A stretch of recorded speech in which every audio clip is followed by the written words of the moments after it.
جی تو السلام علیکم دوستو، آپ کو خوش آمدید میرے چینل اٹس اسٹوری ٹائم میں، اور میں ہوں آپ کی ہوسٹ فروہ ہاشمی۔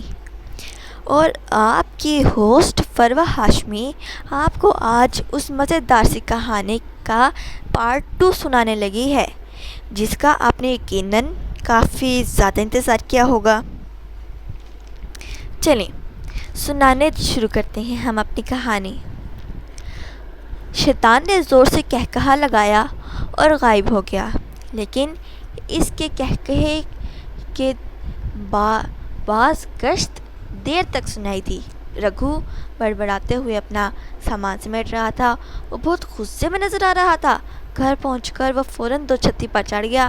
وہاں پر ایک اٹیچی موجود تھی۔ جلدی سے اس نے یہ تصویر ڈھونڈ لی۔ اسے دیکھ کر رگھو کی آنکھوں میں آنسو آ گئے۔ اگلے دن بھی وہ اپنے کام میں مصروف تھا۔ شام کو جب اس نے جالیاں جلائیں تو اس میں ایک اور منظر اوپر آیا۔ گاؤں کے لوگ پریشان بیٹھے تھے۔ ڈاکوؤں نے پھر حملہ کر دیا۔ کئی لوگ زخمی ہو گئے تھے۔ اس کے دادا کے سر پر بھی پٹی بندھی ہوئی نظر آ رہی تھی۔ اسی وقت آہٹ محسوس ہوئی۔ اس نے گھوم کر دیکھا تو شیطان درخت کے نیچے تھا۔ رگھو نے پوچھا، تم پھر آ گئے؟ ہاں، میں تمہارے پاس آتا رہوں گا۔ جان لو میں ہار ماننے والا نہیں ہوں، اور میری پیشکش بھی برقرار ہے۔ شیطان بولا، تمہیں یہ سب کر کے کیا ملتا ہے؟ رگھو نے پوچھا۔ میں انسانوں کو بہکانے کا ٹھیکہ لے رکھا ہے۔ شیطان نے کہا، کاش تم کوئی دوسرا سود مند کام کرتے۔ رگھو حسرت سے بولا، میں کیا بتاؤں، میرے نصیب میں بہکانا اور بندوں کے نصیب میں بہکنا لکھا ہے۔ شیطان بولا۔ رگھو گردن ہلانے لگا، اچھا سنو، اب کل جو منظر تم دیکھو گے وہ تمہارے دادا کا دولت ڈبانے کا ہوگا، بشرطے کہ تم میری بات مان لو۔ رگھو غصے میں بھر آیا۔ پھر رگھو بولا، چلے جاؤ یہاں سے۔ وہ چلایا، اچھی طرح سوچ لو میاں، تم ایک سمجھدار آدمی ہو، اپنے اچھے برے کو جانتے ہو۔ اگر اس سال بھی تمہاری فصل اچھی نہیں ہوئی تو قرض خواہ تمہارا جینا دوبھر کر دیں گے۔ تمہیں یہ زمین بیچنی پڑے گی۔ سوچو پھر کیا ہوگا تمہارا۔ میں محنت مزدوری کر لوں گا۔ رگھو نے کہا، بے وقوفی کی باتیں مت کرو، اس عورت کو گھر سے نکال دو، بس اتنا سا کام ہے، اور مزے کرو، ہو سکتا ہے کہ اس سے اور کہیں پناہ مل جائے۔ شیطان بولا، تم تو چاہتے تھے کہ میں در بدر ہو جاؤں، پھر ایسا کہو، ایسا کیوں کہہ رہے ہو؟ رگھو نے حیرت سے پوچھا، مجھے اس عورت سے کچھ لینا دینا نہیں، سچ پوچھو تو مجھے اس سے ہمدردی ہے۔ میں تو بس تمہارا نان اسٹاپ نیکی سے پریشان ہوں۔ شیطان معصومیت سے بولا، تم بڑے ہو شیطان۔ رگھو بولا۔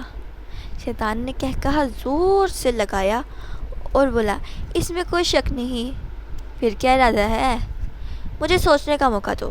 رگھو بولا، ٹھیک ہے، آج کی پوری رات تمہاری، سوچو، اچھی طرح سوچو۔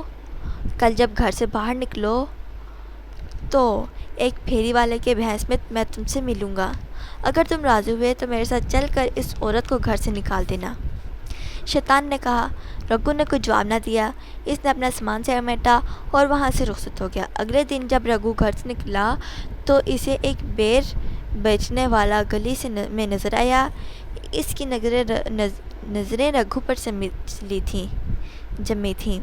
چلو میں راضی ہوں، رگھو دھیرے سے بولا۔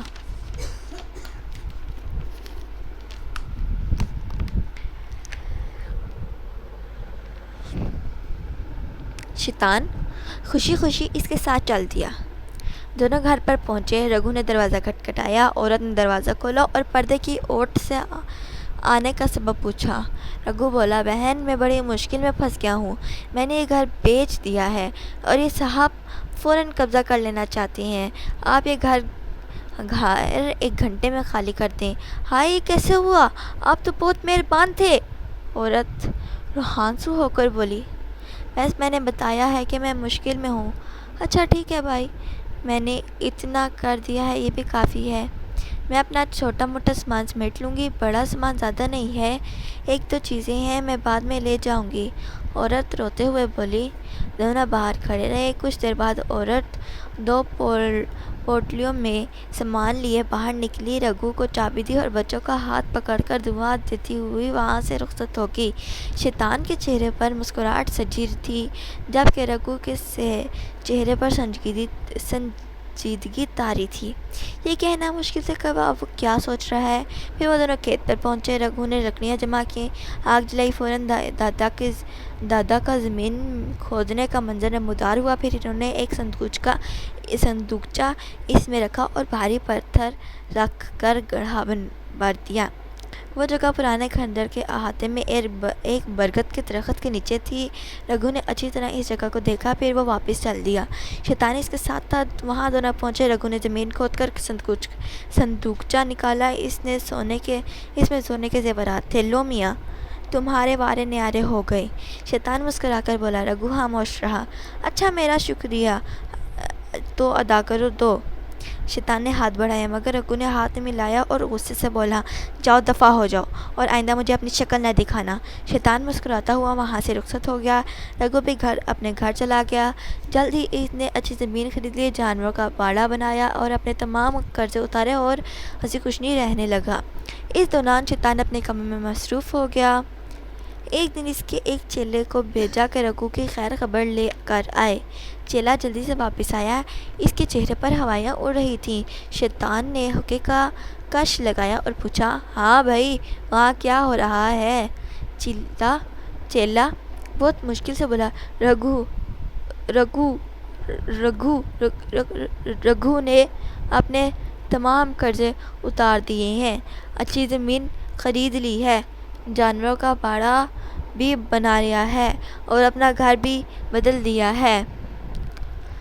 اچھا، مزے کی زندگی گزار رہا ہے، مگر اس نے گھر کو بدل دیا؟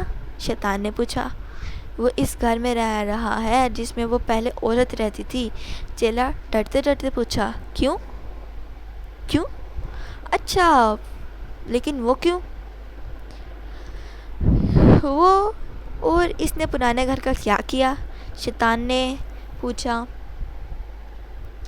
چیلے نے ادھر ادھر دیکھا اور خشک ہونٹوں پہ زبان پھیری اور بہت گھبرایا ہوا نظر آ رہا تھا۔ کیا ہوا تجھے؟ سانپ کیوں سونگھ گیا؟ حضور، اس گھر میں اب وہ بیوہ عورت رہ رہی ہے، چیلا مری ہوئی آواز میں بولا۔ کیا مطلب؟ رگو نے وہ گھر اسے دے دیا؟ شیطان چلایا۔ جی ہاں، وہ عورت بس 2-4 گھنٹے ہی بے گھر رہی۔ رگو نے اسی وقت اپنا گھر خالی کر کے اسے دے دیا تھا اور خود پرانے گھر میں چلا گیا تھا۔ وہ بڑا استاد ہے، میں اسے نہیں چھوڑوں گا۔ شیطان غصے سے اٹھ کھڑا ہوا۔ حضور، اس نے اپنا کہا پورا کیا، آپ نے اسے اس گھر سے نکالنے کی شرط رکھی تھی۔ چیلا دھیمی آواز میں بولا۔ ہاں تو صحیح کہہ رہا ہے، شیطان ہاری ہوئی آواز میں بولا۔ پھر اس نے حقے کو ٹھوکر مار دی اور وہاں سے چل دیا۔ وہ چلتا رہا اور دور نکل گیا، یہاں تک کہ مغرب میں جا کر غائب ہو گیا۔ تو دوستو، یقیناً آپ کو یہ پارٹ 2 بہت اچھا لگا ہوگا۔ تو اسے لائک کریں، سبسکرائب کریں، شیئر کریں اور بہت زیادہ شیئر کریں۔ آج کے لیے اتنا ہی دوستوں، نیکسٹ ویڈیو تک کے لیے اللہ حافظ۔